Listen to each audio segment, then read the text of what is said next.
तारिक भाई आपसे शुरू करता हूं। पहला सवाल है, आप तो कह रहे थे सालार गाजी मेले पर आपकी पार्टी के नेता कि भाई कुंभ की तारीफ हो सकती है तो किसी और मेले की तारीफ क्यों नहीं, यानी सालार गाजी के मेले की तारीफ होनी चाहिए। यहां तो भाई ये है कि जो आक्रांता की बात करेगा, आक्रांता की तारीफ करेगा, उसे देशद्रोही का तमगा दे देना ठीक है।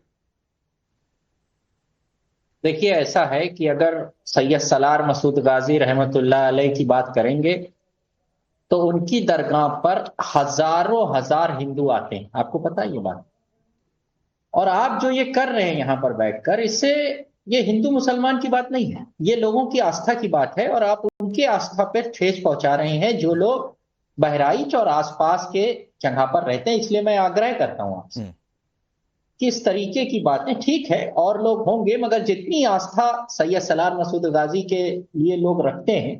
और एक बात, अगर 100 लोग आते हैं उसमें 70 लोग हिंदू होते हैं, पहले उन हिंदुओं को आना रुकवाइए, कहिए कि उनको आने से मना करें। मैं उसी डिस्ट्रिक्ट में रहता हूं, प्लीज मुझसे इस बारे में एकदम भी बहस ना करें। दूसरी बात, सैयद सलार मसूद गाजी रहमतुल्लाह अलैह की मौत हो गई थी यहीं बहराइच में ही, तो उन्होंने किसी को मारा नहीं था, वो खुद मर गए थे, तो उनको किस बात के लिए हीरो बनाया गया, ये भी सोचने की बात है।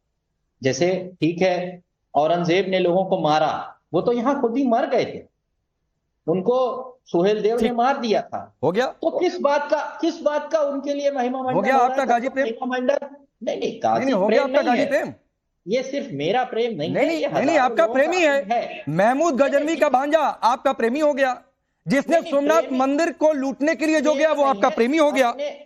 ठीक है, बहराइच के सूर्य मंदिर को तोड़कर जिसने मस्जिद बनाई वो आपका प्रेमी हो गया। जो महाराजा सुहेल देव की सेना से परास्त हो गया वो आपका प्रेमी हो गया। तो भाई ये प्रेम मेरे सामने मत दिखाया करिए। नहीं, प्रेम तो और किसी भी आक्रांता हो तो देखिए, मैं कह रहा हूं किसी भी आक्रांता, और वो चाहे किसी भी समुदाय का हो, मेरे सामने उसका गुणगान मत किया करिए। तारिक खान, मुझे बहुत बुरा लगता है। तो आपको भले अच्छा लग सकता है, आपकी आस्था हो सकती है, देखो यार, और मुझे नहीं पता किन किन लोगों की आस्था होती है और किन किन मजबूरियों में आस्था होती है। पांडे जी एक बात समझ लो, मैं 100 बार आपसे रिक्वेस्ट कर चुका हूं, हम्बली धमकी मत दिया करो। नहीं, धमकी कहां दी मैंने भाई? नहीं मत किया, धमकी कहां दी? मैंने अपनी सोच बताई कि मेरे सामने भाई आक्रांता का महिमा मंडन मत करिए। नहीं, मैं करूंगा, और वो आक्रांता चाहे कोई भी हो, किसी भी समुदाय, किसी भी धर्म का हो, तो मेरे सामने उसका महिमा मंडन मत किया करिए। ये आपको धमकी लग रही है तो धमकी सही। तारिक खान, ठीक है, तो मेरी भी धमकी सुन लीजिए आप, कि अगर आपको ऐतराज हो तो आप भाड़ में जाइए, मैं करूंगा। ठीक, आपको जो करना हो कर लीजिए, ये आपका स्टैंड है और आपके सामने मैं करता रहा हूं, मैं करता रहा हूं, मैं करने की बात कहां कर रहा हूं? आपको अधिकार मैंने आपसे नहीं, इतनी बौखलाहट क्यों गई तारिक भाई? आप ये विरोध, मैंने सिंपल सी एक बात पूछी कि एक स्टेटमेंट आया है यूपी के सीएम योगी आदित्यनाथ का कि भाई जो आक्रांताओं का महिमा मंडन करेगा वो देशद्रोह की नींव पुख्ता करने का काम करता है। इतनी सी सवाल पूछी, आपने गाजी प्रेम का बखान कर दिया। आप जैसे पता नहीं सालार मसूद गाजी ने पता नहीं क्या कितना आप लोगों का वोट बैंक बढ़ा दिया, और कितनी आप आलोचना कर देंगे दो शब्द उसकी, तो आपका पता नहीं कौन सा वोट बैंक खतरे में पड़ जाएगा।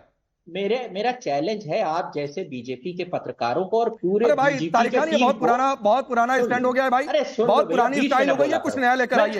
और मुझे इससे कोई फर्क नहीं पड़ता है, आप बाहर में जाइए, पता नहीं कैसे इन सब शब्दों का इस्तेमाल करिए, मुझे उन शब्दों पर नहीं आना है।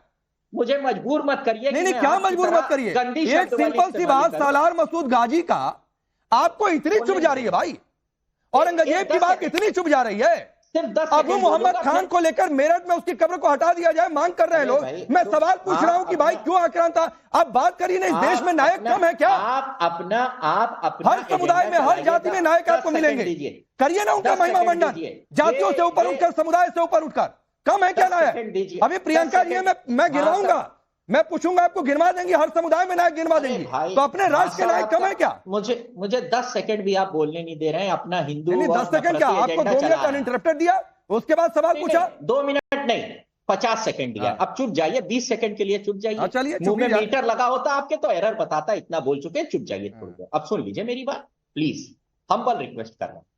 मैं चैलेंज करता हूं आपको और भारतीय जनता पार्टी चिंटू को, आप भी चिंटू ही हो, कि दम है तो मेले को रोक के दिखवाओ। चैलेंज है मेरा। अरे तो मेला हुआ कहां? आप कहां दम देने पर चले आए? तारिक खान, कहां दम देने पर चले आए? संभल में रुक गया है मेला, नहीं मिली है मेले को इजाजत, जाइए ना संभल में। यहाँ पर धमकी और चैलेंज क्यों दे रहे हैं? ग्राउंड पर उतरिए ना भाई, टीवी पर बैठकर बोलने से नहीं कुछ होता है। आरपी सिंह, नहीं, ये तमगा कोई किसी की पार्टी को कुछ कहे, ये सब नहीं है। सारी पार्टियां इस देश में ये इस तरीके की भाषा नहीं है। तारिक खान रुकिए, आरपी सिंह नहीं रुक जाइए। आरपी सिंह, सिर्फ एक बात थी कि आक्रांता प्रेम क्यों, इनकी देखिए अंदर की बेचैनी। अच्छा, आरपी सिंह नहीं है, अवधेश जी, ये आक्रांता प्रेम पर तारिक खान कितनी बौखलाहट क्यों? नहीं, देखिए, ये बता रहा है कि जब मोहम्मद गोरी आया था तो उसको ये जान के आश्चर्य हुआ कि सीमा पर हमको स्वागत करने वाले लोग भी हैं। पहले उसको आइडिया नहीं था कि मैं आऊंगा या कुतुबुद्दीन ऐबक को तो लोग ऐसे मिल जाएंगे जो हमारा यहाँ स्वागत करेंगे। और ये जो गाजी था, जब इसने वहाँ गजनवी के सुल्तान से मांगा कि मैं तो मामा के साथ गया था, हमको जाने दीजिए वहाँ, और मैं इस्लाम का वहां कैसे करूंगा और कैसे संपत्ति लूटूंगा, तो वहां से वो आया है, तो उसको भी स्वागत करने वाले लोग मिल गए थे। तो वो दौर जो तारिक खान की आवाज है वो वही चीज बता रहा है। कल होकर के इसमें नादिर शाह, अहमद शाह अब्दाली का कोई मेला लगा के उसका महिमा मंडन करने तो हमको दिक्कत नहीं होगी। मतलब किसकी बात करें? जिस आदमी को आज अफगानिस्तान में कोई पूछने वाला नहीं है, उसके बारे में ये भारत में बात कर रहे हैं।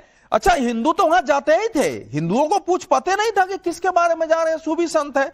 उस समय जो अवध के ब्रिटिश रेजिमेंट का प्रमुख था विलियम हेनरी स्लीमन, उसने लिखा भी है, उसने लिखा कि मुझे बड़ा अजीब है कि मुसलमानों के साथ साथ हिंदू भी यहां आकर के उसके जो है चढ़ावा चढ़ाते हैं। और देखिए, उसने वर्ड प्रयोग किया है, वर्ड प्रयोग किया है कि मतलब सैन्य गुंडा उसको हिंदी में कहते हैं। हिंदी उसका यही है कि एक सैन्य गुंडे के पक्ष में प्रार्थना करते हैं, जिसकी एकमात्र दर्ज योग्यता यह है कि उसने अपने क्षेत्र पर अनियंत्रित और अकारण आक्रमण से, माने अनकंट्रोल्ड, बिना कारण आक्रमण से बड़ी संख्या में हिंदुओं का कत्ल किया और हिंदू संस्थानों को नष्ट किया। उसका एकमात्र क्वालिफिकेशन इतना ही उसने बताया है उस समय, और लगा कि पता नहीं क्यों कर रहे हैं। लेकिन ये आज जो बता रहे हैं, जिस ढंग से औरंगजेब नहीं, मैं तो ये कह रहा हूं, मैं तो ये कह रहा हूं, नहीं, इस देश में सुनो, जनरल डायर का नहीं सुनो, उन्हें पता नहीं सालार मसूद गाजी के बारे में कितना वो पढ़कर जाते होंगे। वो तो ठीक है, दरगाह है, मजार है, चले जा रहे हैं। सालार मसूद गाजी का लंबा चौड़ा पोस्टर वहां लिखवा दीजिए, उसके कुकर्मों का बखान करवा दीजिए। उसके बाद मैं देखता हूं कि कितने लोग वहां पर जाते हैं।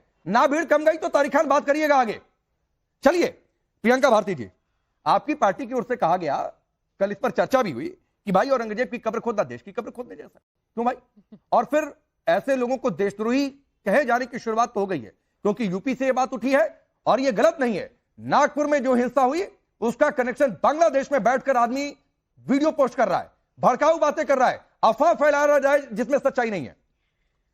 आप जो सवाल किए हैं राकेश जी, उस सवाल से पहले एक वाजिब सवाल है। वो सवाल है नित्यानंद राय जी, जो देश के गृह राज्य मंत्री हैं, उनके भांजे की हत्या का। मुख्यमंत्री हैं नीतीश कुमार जी, उन्हीं के भीतर है गृह विभाग, और यहाँ गृह राज्य मंत्री नित्यानंद राय जी, और हत्या हो गई उनके भांजे की। आपस में उनके दो भांजों ने ठोका ठाकी की, एक मर गया। हत्या कौन करवाया? औरंगजेब करवा रहा था हत्या। अभी नीतीश जी के गृह जिला है नालंदा, वहां पर एक महिला की पैर में 9 कीलें ठोक दी गई। औरंगजेब कील ठोक रहा था। मुजफ्फरपुर से लेकर मुंगेर तक, मुंगेर से लेकर अररिया तक, अररिया से लेकर किशनगंज तक, किशनगंज से लेकर बेगूसराय तक पुलिस की हत्या हो रही है। दौड़ा कर मारा जा रहा है। औरंगजेब का भूत दौड़ा रहा है। कहां कौन औरंगजेब क्या कर रहा है? देश की कब्र खोदने चले हैं आप लोग क्या बोलते हैं? कब्र करते रहते हैं। मेरा सवाल यह है कि जिस समय में बिहार को 20 सालों में भाजपा और जदयू ने कब्रगाह बना दिया, 60,000 लोगों की हत्याएं हुई, 25,000 बलात्कार हुए, आप आज भी नफरत की कब्र खोद रहे हैं। और जब आप नफरत की कब्र खोद रहे हैं, एक तरफ वो तेजस्वी यादव है, 17 महीने में उन्होंने कब्र खोदी बेरोजगारी की, और खोद कर 5 लाख सरकारी नौकरी निकाल रहे। अब हमारा अगला टारगेट यही है कि बेरोजगारी की कब्र खोदी जाए, पलायन की कब्र खोदी जाए, भ्रष्टाचार की कब्र खोदी जाए, और एक नया बिहार तैयार किया जाए। ये हमारा मुद्दा है। आपका भाजपा का सिर्फ एक ही एजेंडा है। पहले एजेंडा था डिवाइड एंड रूल का, और अब एजेंडा उसमें जुड़ा है डाइवर्ट एंड रूल का। डाइवर्ट करो, राज करो, बेरोजगारी पे कोई बात मत करो। सुनिए, इस साल बिहार में चुनाव है, आपकी बातें मैं समझ सकता हूं, इतना आपको बोलना था, क्योंकि भाई चुनाव है, चुनावी साल है, तो बोलना भी है और बोलना भी चाहिए, मैं उसको गलत भी नहीं कह रहा हूं।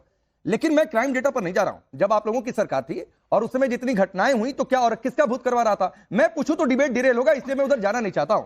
कि किसके बुक में आप किडनैपिंग उधर करा दिया, जाना किसके नहीं चाहते हैं, हम नहीं जाना क्योंकि चाहता हूं, देश में क्योंकि मेरा आज का बेरोजगारी विषय नहीं है। आप उधर बिहार में नहीं जाना कानून चाहते। व्यवस्था पर आप आज चर्चा सुनिए, नहीं हो रही है। आप 300 साल पहले लेके औरंगजेब पर जाना चाहते हैं ना, आप 300 नहीं, साल मैं तो 20 साल पहले नहीं जा रहा हूं। आप औरंगजेब पर मैडम जा मैं तो रहे 20 हैं, साल पहले, आप औरंगजेब पर जा रहे हैं 300 साल पहले। मैं आपको 3000 साल पहले लेकर के जाऊं। 3000 साल पहले हमारी महिलाओं पर नांगेली का स्तन टैक्स लगाया, किसने लगाया? औरंगजेब ने स्तन टैक्स लगवाया था। किसने अरे तो स्तन टैक्स भाई लगाया? जब लगा तो लगा, झाड़ू गलत किसने था बांधा? प्रियंका जी, हांडी किसने उसको बांधा? कौन सपोर्ट कर रहा है? 1947 मैं कह रहा हूं सुनिए, प्रियंका जी लगा तो लगा, सुनिए, गलत है। 1947 नहीं लगा, बिल्कुल 3000 गलत है, साल पहले ऐसा बिल्कुल कोई गलत है, इतिहास इसका नहीं है विरोध भारत होगा। का। बात यह है कि आप असल में 1947 3,000 साल पर पहले जाइए।